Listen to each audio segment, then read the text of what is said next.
जब आप गाड़ी खरीदने जाते हैं तो आपको उस गाड़ी की वास्तविक कीमत पर 28% जीएसटी देना होता है, जिसमें 14% जीएसटी केंद्र सरकार को और 14% राज्य सरकार को मिलता है। अगर आप स्कूटी या बाइक खरीदते हैं तो उस पर भी आपको 28% जीएसटी देना होता है।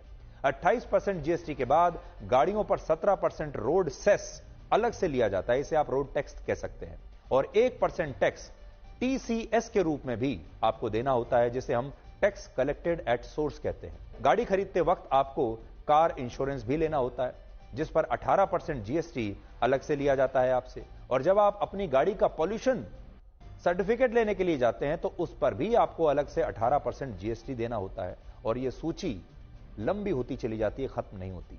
इस सब के बाद जब आप अपनी गाड़ी में पेट्रोल डीजल डलवाते हैं तो उस पर भी ज्यादातर राज्यों में 30 से 50% एक्साइज ड्यूटी और वैट लगता है, और यह वैट राज्य सरकारें आपकी जो हैं वो आपसे वसूलती हैं। इसके बाद आपको कार की सर्विस कराने पर हर बार 18% जीएसटी अलग से देना होता है।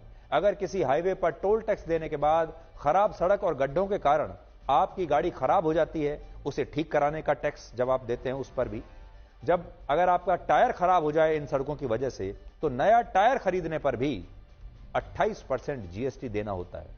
और अगर दुर्भाग्यवश किसी व्यक्ति का इन सड़कों पर एक्सीडेंट हो जाए तो उसे अपने इलाज के लिए दवाइयां खरीदनी पड़ती हैं, अस्पताल में इलाज कराना पड़ता है।